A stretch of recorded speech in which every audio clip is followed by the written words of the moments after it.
YouTuber Jia Ning responds to controversy. Kaohsiung hiking team rescued after 3 days in snow, 1 dead. 3-year-old boy drowns in Taichung.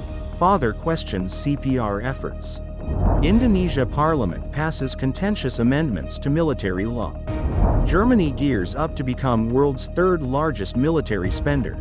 Canada says China executed 4 Canadians earlier this year. New search for missing Malaysia Airlines plane MH370. World's ugliest animal is New Zealand's fish of the year.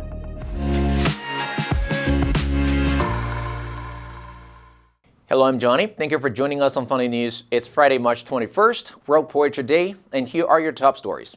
And for today's Taiwan news, on the 18th, YouTuber Jia Ning clarified through her lawyer that she and Andy received equal salaries and had no knowledge of actual earnings. She requested financial info but got no response. In a video on the 21st, she expressed regret, emphasizing the issue involved both business and personal relationships, and affirmed her responsibility and support for Andy. A 17-member hiking team from Kaohsiung was trapped by snow for 3 days after entering the Chila East Ridge on the 15th. One member, named Lee, died after losing body heat and falling behind. Despite attempts to help, rescuers found him with no vital signs. The team had monitored the weather closely before the hike. On March 16th, a 3-year-old boy tragically drowned in a bathtub while his father was tending to his younger sibling. The father later questioned the CPR performed by a volunteer, suspecting improper chest compression techniques. However, medical experts reviewed the footage and stated that the CPR was conducted correctly, addressing the family's concerns. And in global news, Indonesia's parliament on Thursday passed contentious revisions to the country's military law, which will allocate more civilian posts for military officers. And street protests against the changes are expected. The revisions have been criticized by civil society groups who say they could take the world's third biggest democracy back to the draconian New Order era of former strongman President Suharto, when military officers dominated civilian affairs. Speaker Puan Maharani led the unanimous vote in a plenary council and officially passed the law, stating that it was in accordance with the principles of democracy and human rights. President Prabowo Subianto has been expanding the armed forces' role into what were previously considered civilian areas, including his flagship program of providing free meals for children. Rights groups have criticized the increased military involvement, fearing it may lead to abuses of power, human rights violations, and impunity. The government has said the bill requires officers to resign from the military before assuming civilian posts at departments, and a lawmaker has said officers could not join state-owned companies, to counter concerns the military would be involved in business. Germany's parliament approved plans for a massive spending surge on Tuesday, breaking with decades of fiscal conservatism in hopes of reviving economic growth and scaling up military spending for a new era of European collective defense. The approval in the Bundestag gives conservative leader Friedrich Merz a significant boost, providing the chancellor-in-waiting with a windfall of hundreds of billions of euros to ramp up investment after 2 years of contraction in Europe's largest economy. The special fund of 100 billion euros for investment in the armed forces is a very important signal. Germany and other European nations have been under pressure to shore up their defenses in the face of a hostile Russia and shifts in U.S. policy under President Donald Trump, which European leaders fear could leave the continent exposed. Merz's conservatives and the Social Democrats, SPD, who are in talks to form a centrist coalition after last month's election, want to create a 500 billion euro fund for infrastructure and ease constitutionally enshrined borrowing rules to allow higher spending on security. The legislation still has to go to the Bundesrat, the upper house. The main hurdle to passage there appeared to have fallen on Monday when the Bavarian Free Voters agreed to back the plans.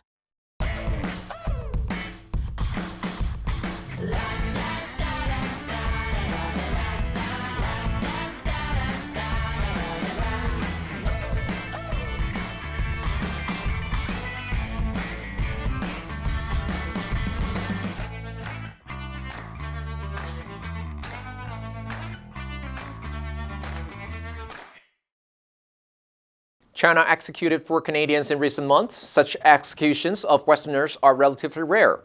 Foreign Minister Melanie Joly said she and former Prime Minister Justin Trudeau had asked for clemency in the drug-related cases involving the dual citizens. Beijing's embassy in Ottawa stated that the executions were due to drug crimes and noted that China does not recognize dual citizenship. Jolie told reporters, "We strongly condemn the executions. I asked personally for leniency. They were all dual citizens." Jolie said Canada consistently asks for clemency for Canadians facing the death penalty abroad. She stated that the families have requested the government to withhold details of the identities of the 4 individuals. Global Affairs spokeswoman Charlotte McLeod said the government continues to provide consular assistance to the families and requested that the media respect their privacy. She added that Ottawa continues to advocate for clemency for Robert Schellenberg, a Canadian who was sentenced to death for drug smuggling. China is believed to execute more prisoners each year than the rest of the world combined, though the total remains a state secret. Malaysia's government has given final approval for a Texas-based marine robotics company to renew the search for Malaysia Airlines Flight 370, which is believed to have crashed in the southern Indian Ocean more than a decade ago. Cabinet ministers have agreed to the terms and conditions of the no-find, no-fee contract with Ocean Infinity to resume the seabed search operation at a new 5,800 square mile site in the ocean. Ocean Infinity will be paid $70 million only if its wreckage is discovered.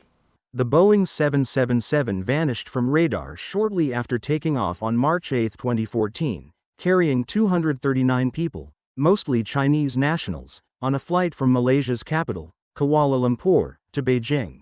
Satellite data showed that the plane deviated from its flight path and headed south to the far southern Indian Ocean, where it is believed to have crashed.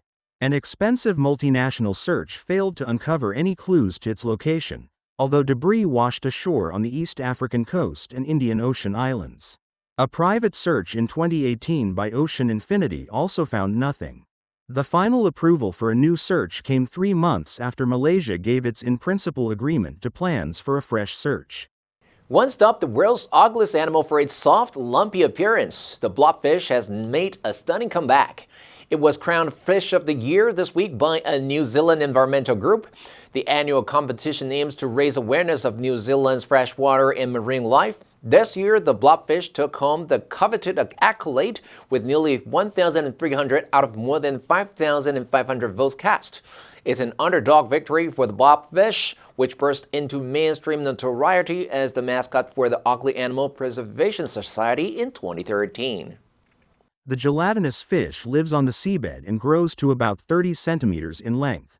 They are mainly found off the coast of Australia and Tasmania, where they live at depths of 600 to 1,200 meters. While the blobfish is known for its misshapen silhouette, in its natural deep-sea habitat, it actually resembles a regular fish, with its shape maintained by the high water pressure. However, when caught and rapidly brought to the surface, its body deforms into its hallmark mushy shape, the same one that has earned it a reputation as one of the ugliest creatures in the world. Coming in second place was the orange ruffy, a deep-sea fish in the slimehead family, known for the mucus canals on its head. The answer for yesterday was A, setback. The project suffered a major setback due to budget cuts. Did you answer correctly? Now let's delve into today's news. Germany gears up to become world's third largest military spender. Number 1, contraction. 收缩, 缩短, 紧缩. The contraction of the company's workforce led to many layoffs. Number 2, infrastructure. 基础设施, 基础建设. The city is investing in new infrastructure, including roads and public transportation. Number 3, enshrine. 奉为神圣, 珍藏. The law enshrines the right to freedom of speech for all citizens. Next, we have a multiple choice question for everyone to practice. Which answer would you choose? You can write your answer in the comment section, and the correct answer will be announced next week. World Poetry Day was conceived during the 30th General Conference in Paris in 1999. Those at the conference had the ambition to support the growth of linguistic diversity through poetics and help in increasing awareness of endangered and dying languages so they can be heard. World Poetry Day also honors poets, revives the practice of poetry recitals, and promotes poetry as a form of art that connects people to their humanity. And that's all for today's Funday News. Be sure to tune in to Funday News from Monday to Friday and click the link below to join Funday for free. I'm Johnny Wu, your host, and I'll see you next time.